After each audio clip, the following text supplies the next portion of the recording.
उसको scratches face करना पड़ता है, तो बहुत माइनर चीज़ें हैं ये। एकदम जुनून में हो के तुम भाई इंटरसेप्टर में दे रहे हो रॉयल इनफील्ड वालों, इसमें भी तो दे दो। So hello guys, so welcome back to another video. और आज हम लोग बात करने वाले हैं अपनी कॉन्टिनेंटल GT 650 के कुछ डिसएडवांटेजेस के बारे में, जो कि हर GT ओनर फेस करता है। एज़ यूजुअल भाई करना भी है, क्योंकि भाई 650 सीसी है और उसके क्या क्या प्रॉब्लम्स है, क्या क्या है, सब शेयर कर देंगे। अभी बता देता है, तो चलिए स्टार्ट करते हैं पहले पॉइंट से। Let's go. जैसा कि हम बात कर रहे थे इसके डिसएडवांटेज के बारे में, बहुत सारे वीडियोस लोगों ने बना रखी है कि भाई भारी है बाइक और हीटिंग इशू है, बहुत गर्म होती है भाई। तो भाई ऑब्वियस सा बात है, बड़ी मशीन है तो भाई गर्म तो होगी और भारी भी होगी भाई। तो इनको भाई डिसएडवांटेजेस में हम लोग गिन नहीं सकते भाई, ये बहुत माइनर चीज़ें हैं, ये सबको गिनना वेस्ट है भाई। तो ये डिसएडवांटेजेस में नहीं आ सकता है। तो भाई पहला डिसएडवांटेज इसका ये है कि जैसा कि हमने खुद नोटिस किया है, 6 मंथ्स हमको हो चुका है इसको परचेज़ किए हुए भाई।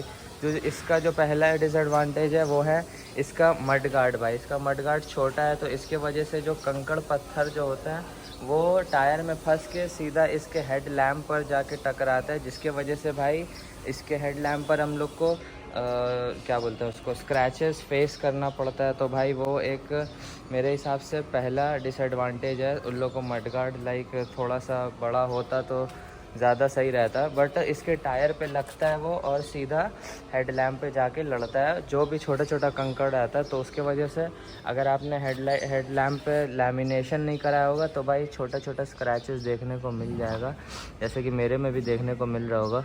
तो ये है पहला डिसएडवांटेज इसका। तो इसका सेकंड पॉइंट है भाई इसका फ्यूल गेज। देखो भाई लास्ट पॉइंट पे ये ब्लिंक कर रहा है, बल्कि भाई टैंक में हाफ़ टैंक भाई पेट्रोल है, इसमें बाइक में हाफ़ टैंक पेट्रोल है, लेकिन भाई ये लास्ट पॉइंट पर ब्लिंक क्यों कर रहा है? तो ये भाई बहुत ज़्यादा दिक्कत दे देता है। अगर आप भाई पेट्रोल ले के रखते हो और ये ब्लिंक करता है तो भाई ये थोड़ा दिक्कत करता है। लेकिन भाई ये रॉयल एनफील्ड वाले लोग को फिक्स करना चाहिए था इसको, कि भाई ये जितना पेट्रोल है भाई उतना ही शो करे, कम ना शो करे ना ज़्यादा शो करे। तो ये भाई मीटर एरर है इसका, तो ये रॉयल एनफील्ड वाले लोग को फिक्स करना चाहिए।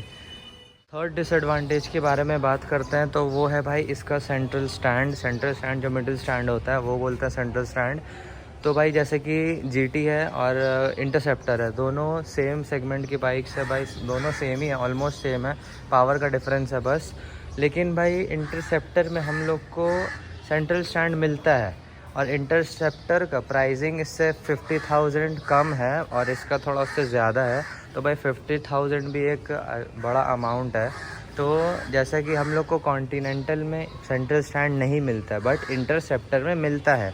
अगर हम लोग के में इसमें कॉन्टिनेंटल में सेंट्रल स्टैंड मिलता, तो जैसे कि हम लोग को जैसे इसका टायर पंचर हो जाता है, तो हम लोग को उसको पंचर बनवाने के लिए थोड़ा मतलब क्या बोलते हैं काम आ जाता है। जैसे कि पैडडॉक हर के दुकान में अवेलेबल नहीं होता है, तो सेंट्रल स्टैंड रहने से भाई बहुत ज़्यादा चेन क्लीनिंग करने में भी काम आता है सेंट्रल स्टैंड। भाई पैडडॉक आदमी कितना यूज़ करेगा, सेंट्रल स्टैंड उसमें भी काम आता है। तो भाई इंटरसेप्टर में दे रहे हो रॉयल इनफील्ड वालों, इसमें भी तो दे दो। तो वो चीज़ बहुत इंपॉर्टेंट है, तो ये भी एक डिसएडवांटेजेस है। जो फोर्थ डिसएडवांटेज है भाई, अगर आप ये क्रोम कलर के कॉन्टिनेंटल GT परचेज़ कर रहे हो और आपका इंजन भी क्रोम है, तो आप अगर टैंक को तो आप इसमें PPF करवा दोगे, बट इंजन में तो आप PPF नहीं करवा सकते हो। तो भाई अगर आप इसको मॉनसून में राइड कर रहे हो, रेगुलर राइड कर रहे हो, पानी का अगर जैसे कि थोड़ा सा भी पानी का ड्रॉप्स पड़ता है, इसमें कुछ भी छींटा पड़ता है, तो भाई ऐसा वाटर स्टेन दिखने को मिलता है, जो कि भाई हर क्रोम इंजन पर आ जाता है। तो उसको भाई मेंटेन करने में बहुत ज़्यादा हालत ख़राब हो जाती है भाई। अगर आप एकदम जुनून में हो के तुम भाई इसको मेंटेन कर सकते हो तो फिर आप ले सकते हो इसको, बट भाई अगर आप एक ना एक दिन भाई परेशान हो जाओगे इसके वाटर स्टेन से। भाई हल्का सा भी ड्रॉप्स पड़ने से इसमें वाटर स्टेन्स आ जाता है। तो the fifth point, last and final point है भाई, बहुत इंपॉर्टेंट पॉइंट है इसका, वो है कि भाई इसका हैंडल वॉबलिंग इशू कब होता है? जब हम लोग इसको लॉन्ग राइड पर चला रहे हैं, काफ़ी मतलब हाईवेज़ पर चला रहे हैं, और अगर हम लोग इस पर पिलियन लेके बैठे हुए हैं, अगर हम लोग पिलियन लेके बैठे हुए हैं तब भाई वॉबलिंग इशू फेस करने मिलता है मेरे हिसाब से। जब हमने लाइक विदाउट पिलियन इसको राइड किया है, स्पीड पे चलाया है, उस स्पीड पे मोस्टली भाई वॉबलिंग इशू होता है। तो मेरे हिसाब से तो भाई सोलो अगर चला रहे हो तो भाई वॉबलिंग इशू नहीं होगा। अगर आप पिलियन लेके इस साइड पिलियन लेके बैठा के चला रहे हो बाइक, तब आपको वॉबलिंग इशू फेस करने मिल जाता है।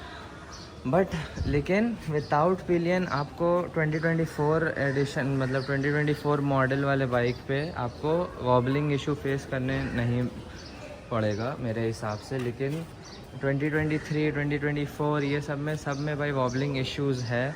आप सस्पेंशन सॉकर पे काम करवा लो या यहाँ पे इसको क्या बोलते पता नहीं, उस पर काम करवा लो। लेकिन भाई 2022 2023 2020 ये सब मॉडल पे आपको फेस करने मिलता है, बट 2024 में इसको फेस करना नहीं पड़ेगा। दैट्स इट भाई, यही कुछ पॉइंट्स थे भाई, इसके डिसएडवांटेजेस थे, यही कुछ थे। अगर आपको कुछ और पता करना है या फिर कुछ और पूछना है तो आप कमेंट सेक्शन में बता सकते हो। वीडियो को लाइक कर देना, चैनल को सब्सक्राइब कर दो भाई और इन्फॉर्मेटिव वीडियोस के लिए।